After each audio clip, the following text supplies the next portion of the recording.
Indian একটি cinema Saudi আরবের সকল আইন কানুন কিন্তু পরিবর্তন করে দিচ্ছে। প্রবাসীদের জন্য সুখবর নিয়ে আসছে এই ইন্ডিয়ান মুভিটি দ্য গট লাইফ। এটি হচ্ছে একটি লাখালের গল্প নিয়ে নির্মিত একটি ছবি। একটি ইন্ডিয়ান কর্মী সৌদি আরবে আসে কাজের উদ্দেশ্যে সৌদি আরবে এসে তার সাথে কি কি হয়েছে ওই ছবিটি দেখে আমি যতটুকু বুঝতে পেরেছি ওইখানে বোঝানো হয়েছে যে বিনা বেতনে সে সৌদি কুফিলের কাজ করেছে। ছাগল এবং উটের খামারে তিনি কাজ করতেন এবং তাকে কোনো প্রকার বেতনে কিন্তু দেওয়া হচ্ছিল না। তার সাথে খাবারের কষ্ট, থাকার কষ্ট এবং মানসিক নির্যাতন তো আছেই। এইগুলো নিয়ে কিন্তু নির্মিত হয়েছে দ্য গড লাইফ ইন্ডিয়ান এই মুভিটি। তো এই মুভিটি মুক্তি পাওয়ার পর সৌদি আরবে বর্তমানে সবচাইতে হট টপিক হচ্ছে এই মুভিটিকে এমনভাবে তৈরি করা হয়েছে, এই মুভিটি দেখলে সৌদি আরবের সম্পর্কে যারা বাইরে আছেন তাদের ধারণা সম্পূর্ণ পরিবর্তন হয়ে যাবে।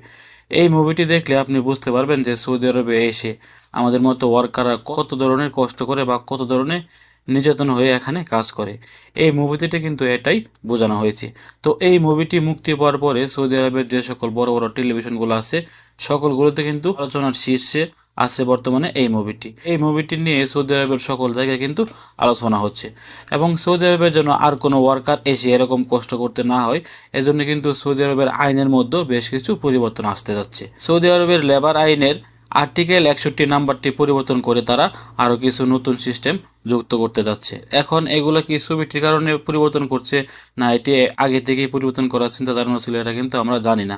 তবে অনেকেই বলছে যে এই ছবিটি মুক্তি পাওয়ার পর থেকে সৌদি আরবে প্রবাসীরা এসে যে সকল কষ্ট করে তাদেরকে যে অত্যাচার করা হয় এগুলো দেখেই হয়তো এখন সৌদি সরকার তাদের আইনগুলো পরিবর্তন করতে যাচ্ছে।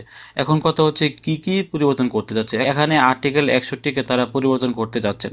এখানে বলা আছে কোনো কুফিল বা কোনো কোম্পানি কোনো কর্মীকে বিনা বেতনে কাজ করলে সেই কুফিল বা সেই কোম্পানিকে বড় ধরনের জরিমানা করা হবে। যে কর্মী কোম্পানিতে বা কুফিলের আন্ডারে কাজ করে তাকে অবশ্যই তার মাসিক বেতন ক্লিয়ার করতে হবে। যদি বেতন ক্লিয়ার না করে তাহলে তাকে বড় ধরনের জরিমানা করা হবে। এবং দ্বিতীয় লাইনে এখানে উল্লেখ করা আছে ওভার টাইম এবং ছুটির টাকা এবং দেশে একেবারে যাওয়ার সময় এন্ড অফ সার্ভিসের যে হিসাবটি আছে এগুলা তাদের কর্মীকে ক্লিয়ার করতে হবে। যদি এগুলো ক্লিয়ার না করে আর সেই কর্মী যদি মক্তব আমলে গিয়ে অভিযোগ করে তাহলে সেই কুফিল বা সেই কোম্পানিকে বিশাল বড় ধরনের জরিমানা করা হবে।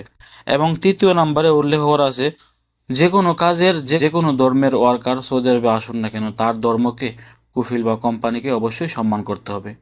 একজন হিন্দু ধর্মের বা একজন বৌদ্ধ ধর্মের অথবা একজন খ্রিস্টান ধর্মের ওয়ার্কার যদি সৌদি আরবে কাজের জন্য আসে অবশ্যই সে ওয়ার্কারের ধর্মকে আমাদের কুফিল বা কোম্পানি এই ধর্মকে সম্মান করতে হবে। এই ধর্মকে কোনো প্রকার অপমান করতে পারবে না। এবং এখানে 4 নাম্বার লাইনে বলা আছে একজন ওয়ার্কার তার ডিউটি শেষে তার যে জায়গায় ইচ্ছা সে জায়গায় যেতে পারবে। কুফিল বা কোম্পানি তাকে কোনো কিছু বলতে পারবে না যে তুমি এই জায়গায় কেন গেছো। সে ডিউটির বাইরে যা চাই তাই সে করতে পারবে, তার কুফিল বা তার কোম্পানি তাকে কোনো কিছুই করতে পারবে না। এবং 5 নাম্বার লাইনে বলা আছে একজন কর্মী বাসা থেকে তার কর্মস্থলে আসার জন্য তাকে অবশ্যই ট্রান্সপোর্ট সেবা দিতে হবে, গাড়ির সেবা দিতে হবে।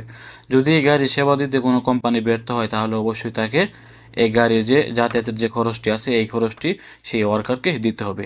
তো অনেকেই বলছেন এই পরিবর্তনগুলো এই মুভিটির কারণে হয়েছে। এই মুভিটি মুক্তি পাওয়ার কারণে বিশ্বের সবাই জানতে পেরেছে যে সৌদি আরবে ওয়ার্কাররা এসে কি পরিমাণ কষ্ট করে, বেতন ছাড়াই তাদেরকে কাজ করতে হয় বা খাবারের কষ্ট, টাকার কষ্ট এবং অত্যাচার জুলুম তো আছে। এগুলোর কারণে এখন সৌদি আইন কিছুটা পরিবর্তন হতে যাচ্ছে। অনেকেই এটার ক্রেডিট হিসেবে এই মুভিটিকে দিতে চাচ্ছেন। এই মুভির কারণে যদি সৌদি আরবের আইন পরিবর্তন হয় আমরা প্রবাসীরা যদি ভালো থাকি তাহলে সমস্যা কি? তাহলে এরকম মুভি আরও হোক, আমরা এটাই চাই। এই ছিল আজকে গুরুত্বপূর্ণ একটি আপডেট তথ্য। ভিডিওটি শেয়ার করে সবাইকে জানিয়ে দেওয়ার চেষ্টা করবেন। আর যদি আপনি দূরপ্রবাসী একদমই নতুন হয়ে থাকেন আমাদের চ্যানেলটি এখনও সাবস্ক্রাইব করেননি প্লিজ আমাদের চ্যানেলটি সাবস্ক্রাইব করে আমাদের ফ্যামিলির নতুন একজন সদস্য হয়ে যাবেন।